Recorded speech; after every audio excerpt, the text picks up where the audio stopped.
Bonjour, bienvenue en ce lundi 28 mars, jour de la conjonction de Vénus à Saturne. J'en ai déjà parlé pour développer bien sûr la suite de la conjonction Mars-Vénus. C'est une conjonction très importante puisqu'elle est en relation avec la course de l'axe des nœuds lunaires, Taureau-Scorpion, Vénus étant le maître du Taureau et Mars le maître du Scorpion. Maître du Scorpion également Pluton. Alors c'est doublement intéressant parce que cette conjonction Mars-Vénus, justement, a démarré sur le socle de Pluton. Donc on a vraiment une énergie très très forte qui se manifeste à ce niveau-là. Cette énergie, Mars, Vénus, Taureau, Scorpion et en toile de fond Pluton, nous parle de nécessité de détachement. Le Scorpion a toujours un lien avec la perte de quelque chose, un deuil à faire justement de cette perte.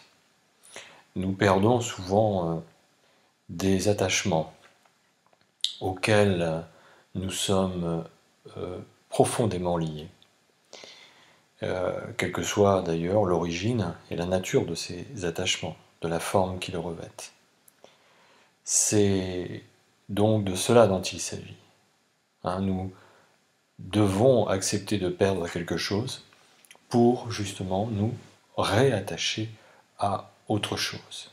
De devoir renoncer à certains schèmes d'attachement trop personnels, trop égocentrés, en vue justement de mutualiser, de thésauriser des valeurs avec un autre, avec des autres, et donc pour cela de laisser la place à ces autres, à cet autre, de venir également avec ses ressources, ses moyens, ses valeurs, pour former un mariage, une union, un couple de valeurs mis en commun comme moyen de ressources, carburant de fonctionnement de cette union entre des personnes portant les mêmes valeurs. C'est le compte commun, c'est le compte joint, si vous préférez, à la fois d'ailleurs concret, réel, bancaire. C'est ici la banque de nos données personnelles que nous partageons, que nous mettons ensemble, que nous mettons en commun et qui vont nourrir la relation. Les personnes qui sont dans cette relation, mais surtout la relation.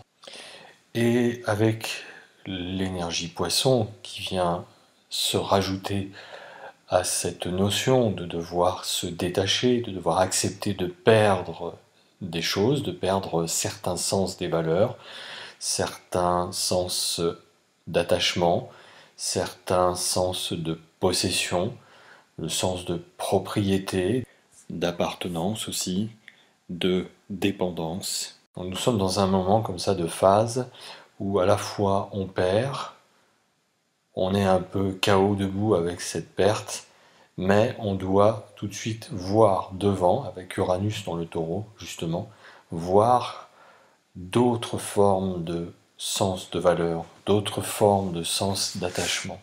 Donc nous devons apprendre à nous détacher, à prendre possession d'autres choses, à s'approprier d'autres sens de valeur, d'autres liens affectifs, d'autres ports d'attache, si je puis dire, d'autres formes de ressources, d'autres substrats sourciels qui vont nous sustenter, nous nourrir, nous porter, nous maintenir dans notre stature. Je rappelle que le Taureau, c'est notre substance ressource, notre substance constitutive. C'est de notre santé aussi dont il s'agit ici, la manière dont nous nourrissons notre corps et donc de la manière dont on le maintient en santé. La maison 6, la Vierge, et donc Mercure, leur maître, c'est plutôt la façon, les outils, des méthodes pour améliorer notre santé. Donc à la maison 6, à la Vierge et à Mercure, on rattache la médecine, bien entendu, qui d'ailleurs, Mercure est le symbole du caducée de médecin. Mais notre santé de base, c'est le signe du Taureau. Voilà. Et la maison 2, bien entendu, et Vénus, aussi son maître. Nous revenons donc à cette Vénus qui là aujourd'hui fait donc la conjonction à Saturne. Et si je pouvais donner un titre générique à cette conjonction, ce serait mobilisation générale. Reste bien sûr à définir autour de quels principes ces mobilisations générales peuvent avoir lieu. Autour de quelles idées générales, autour de quelles intelligences collectives, puisque cette conjonction se produit dans le signe du Verseau. Évidemment, la définition d'intelligence collective ou d'idées fédératrices est très subjective. On peut se mobiliser autour d'intelligence collective ou d'idées complètement démesurées, complètement folles, bien entendu. Et l'histoire, d'ailleurs, est riche de témoignages à ce sujet, à ce propos. On pense se mobiliser autour d'idées collectives pour mener à bien certains projets, pensant que ces idées sont tout à fait nobles et louables. On est absolument convaincu du bien fondé de ces idées autour desquelles ces mobilisations générales se mettent en place, ces fédérations, ces cristallisations de groupes humains, pour faire valoir, faire entendre certains sens de valeur, mais ceci est très relatif, très subjectif et parfois ethnocentré. Et c'est de ça dont il s'agit dans la période que nous vivons, de faire attention justement à ces engouements de mobilisation générale d'idées, pensant qu'elles sont forcément les bonnes, en oubliant les postulats d'analyse autres que ceux de ces cristallisations et de ces mobilisations d'idées, et donc de s'engouffrer dans comme ça une forme d'idéologie avec des visions totalement unilatérales et ethnocentrées, voire dans certains excès assez fanatiques. Et ce dont nous invite à faire l'énergie poisson, qui est également là très forte, c'est justement de laisser tomber les ethnocentrismes. Comme je l'ai dit dans le podcast précédent, c'est d'être invité à rester lucide et être en capacité avec l'énergie poisson de se mettre à la place de l'autre plutôt de se mettre à la place du point de vue des autres. Exercice d'autant plus délicat que nous ne sommes pas forcément en accord justement avec ces autres points de vue. Mais c'est la seule façon nécessaire de pouvoir justement comprendre une situation objectivement, comprendre des phénomènes qui sont souvent très complexes et qui demandent une multipolarité d'analyse et de points de vue. C'est intéressant parce que cette conjonction Vénus-Saturne se passe dans la maison 4, c'est la maison du Cancer. Donc on voit bien ici qu'il y a une volonté de se mobiliser autour, oui, quelque part, de postures tribales, ethnocentrées, autour d'un sentiment d'appartenir à une nation, à un pays. Tous les schèmes émotionnels qui font que nous nous sentons appartenir au même clan, à la même lignée familiale, la même lignée clanique, la même lignée tribale. Et donc ces mobilisations se mettent en place pour justement défendre les valeurs du clan auquel on appartient.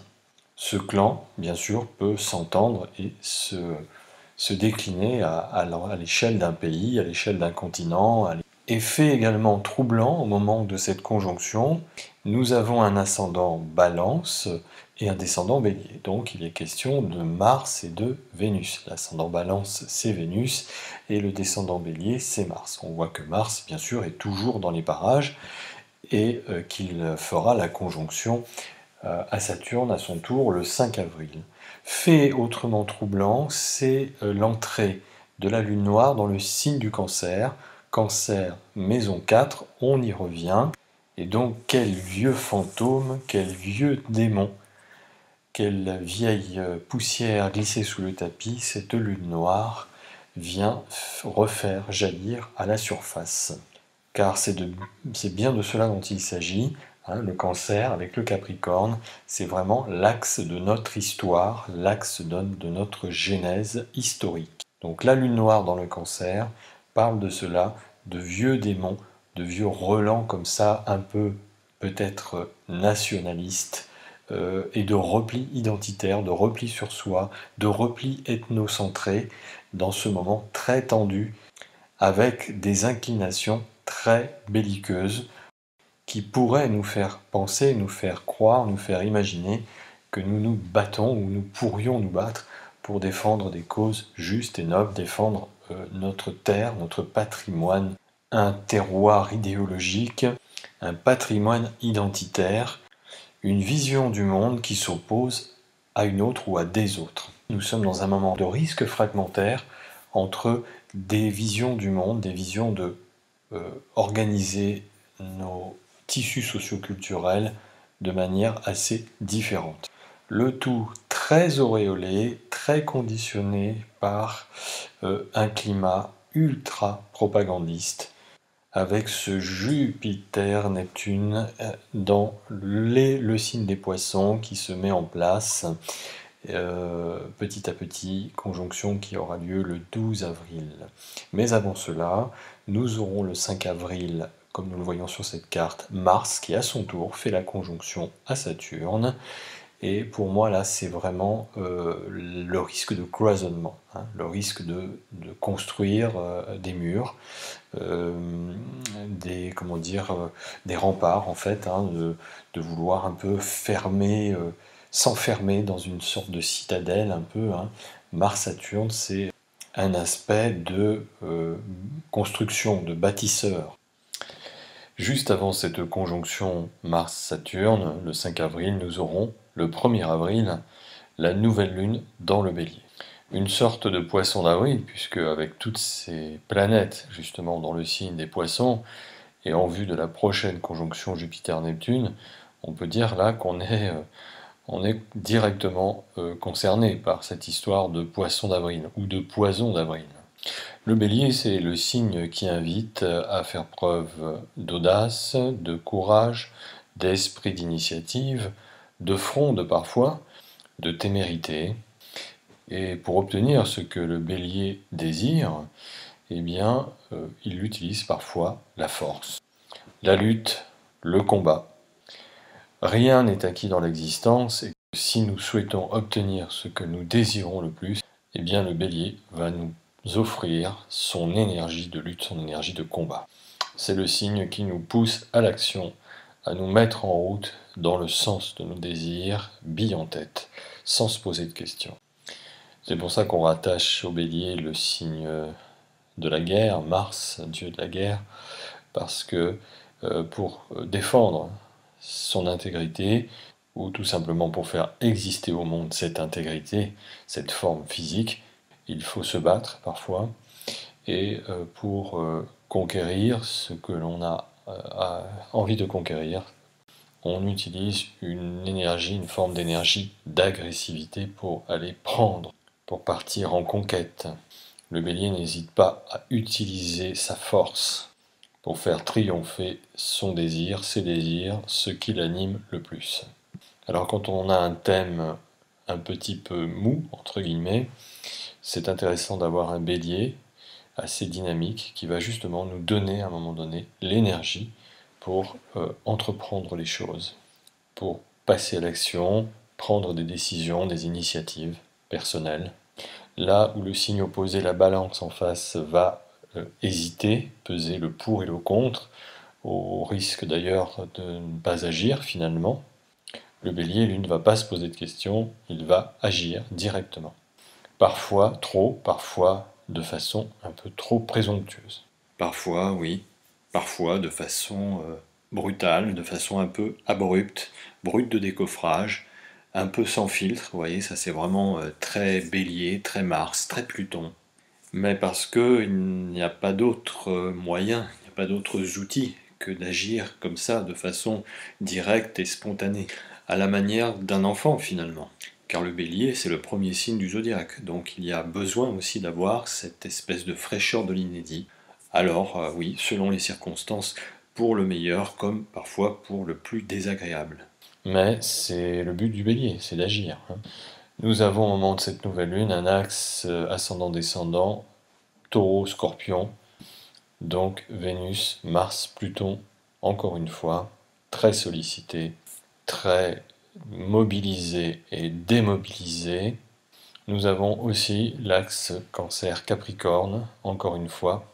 Au vu de la situation internationale, c'est certain que nous sommes là dans des énergies de guerre, hein, on ne va pas se cacher. Des énergies où chacun veut défendre ses points de vue, ses façons de voir le monde et la vie, hein. On a des fragmentations de sens de valeur qu'on donne à l'existence, du rapport qu'on entretient avec sa propre histoire, avec son passé, avec l'appartenance à une famille d'âme. Il y a également des formes de sécession interne, des formes de division intrinsèque à certains mondes, certaines organisations socio-culturelles. On peut perdre justement certaines relations qu'on entretenait avant avec certains types de personnes qu'on considérait justement comme étant sa famille. Et puis tout à coup, on se sépare, on se divise par rapport justement à des valeurs qui nous éloignent les uns des autres.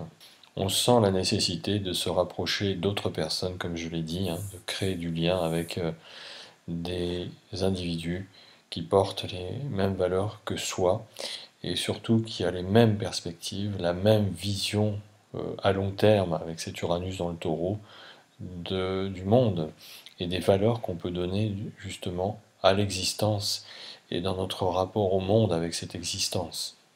Ceci inscrit dans une organisation de tissu social vraisemblablement très différent de ce que nous vivions jusqu'à présent. Ces grands bouleversements peuvent concerner tout type de relation, y compris celle du couple. Avec Pluton, les masques tombent et on s'aperçoit tout à coup que la personne avec qui nous sommes ne correspond finalement pas du tout à ce que nous portons au fond de soi. Soit parce que nous découvrons de nouvelles valeurs, soit parce que tout simplement ces valeurs étaient déjà en soi, mais profondément enfouies, refoulées, et que tout à coup elles surgissent et elles souhaitent s'affirmer justement à travers l'énergie Bélier, à travers l'énergie de Mars. Cela peut opérer aussi dans le sens contraire, c'est-à-dire que à l'intérieur même d'une entité couple, on peut s'apercevoir tout à coup que finalement nous ne jouions pas notre vrai rôle, nous masquions un petit peu nos valeurs et nous découvrons finalement, nous découvrons des valeurs communes, des valeurs mutuelles qui vont recimenter, refédérer justement cette relation, ce couple relationnel d'une façon différente et beaucoup plus forte. Alors nous nous apercevons que cette nouvelle lune se produit dans le secteur 12 du zodiaque, c'est le secteur du poisson. Le secteur est l'énergie poisson, l'énergie Neptune, l'énergie Jupiter, qui nous parle, comme je l'ai déjà développé, de fin d'ère, de la nécessité de dissoudre, hein, d'en finir avec une époque pour justement permettre à la nouvelle de voir le jour. Donc mort et renaissance sous une autre forme. Mais dans cette phase transitoire entre la fin d'une époque et la naissance d'une nouvelle, on pourrait parler de la passation entre l'ère des poissons et l'ère du Verseau. Nous sommes dans un moment palliatif un petit peu, hein, un moment de soins palliatifs. Une phase d'accompagnement aux mourants, d'accompagnement à une époque finissante, une époque sur le déclin qui est arrivée au bout de tous ces mécanismes de fonctionnement et qui a besoin de se renouveler, de se réformer, de se révolutionner en profondeur. Donc tout s'ouvre en ce moment, tout jaillit, tout remonte à la surface. Le meilleur comme le pire de notre histoire de l'humanité bien entendu, nos histoires de l'humanité parce qu'il y en a plusieurs. Tout remonte à la surface justement pour pouvoir guérir des maux de cette histoire. Donc là, on atteint des sommets, des acmés d'absurdité, des paroxysmes de peur, d'égocentrisme, d'ethnocentrisme, de vénalité, de cupidité, de possessivité, bref, tous les travers vénusiens finalement, mais justement pour que nous puissions les voir concrètement et agir dessus directement et changer nos méthodes, changer nos caractères, sortir justement de certaines statures, certaines postures identitaires, socio-culturelles, lesquelles nous divisent, au lieu au contraire de nous rapprocher et de former un métissage hyper intéressant, hyper valorisant, hyper constructif pour les mondes qui nous attendent demain. Et donc la nécessité de créer une mobilisation générale de savoir-être, de savoir-faire totalement novateur pour créer justement un monde, des mondes avec de nouvelles valeurs. Bien entendu, encore faut-il s'entendre sur le sens à donner à ces valeurs. Et l'effort consenti avec l'énergie bélier, c'est de réussir à trouver quand même des formes d'unanimité, des formes de consensus, c'est-à-dire s'entendre sur la finalité.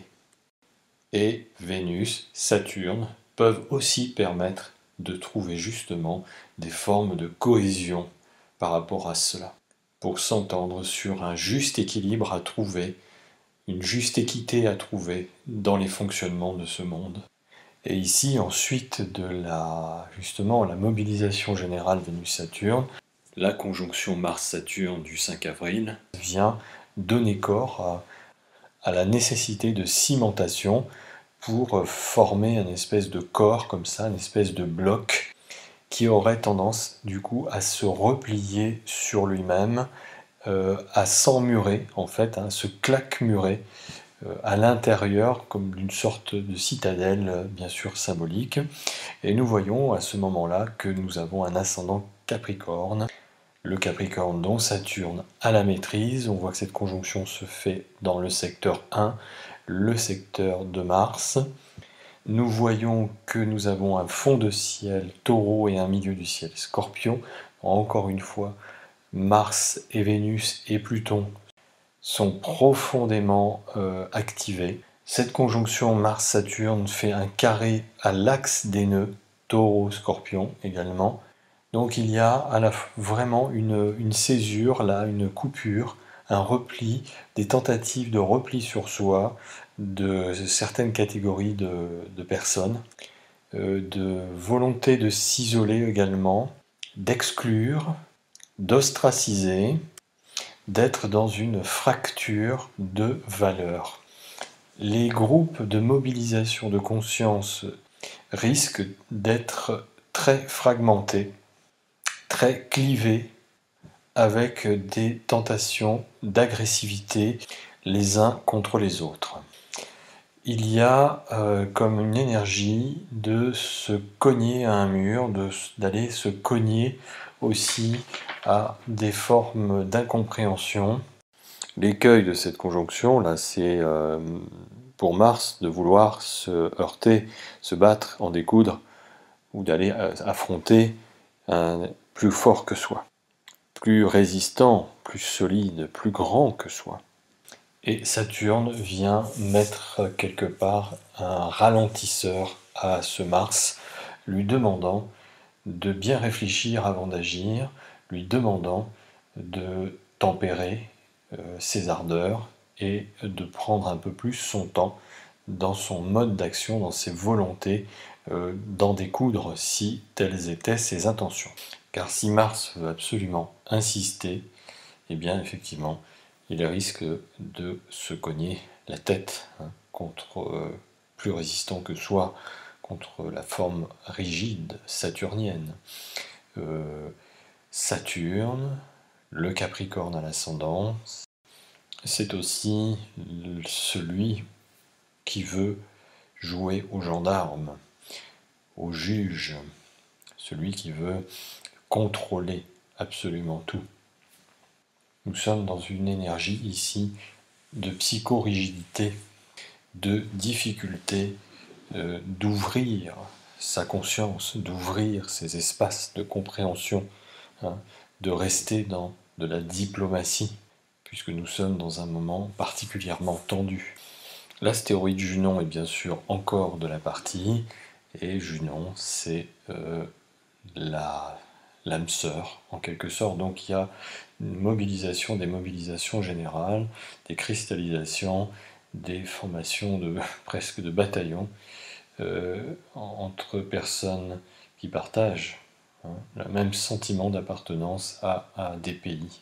D'un côté, un Occident moribond, assez isolé d'ailleurs, parce que très peu de pays finalement, quand on regarde la géopolitique mondiale, participent au blocus contre la Russie.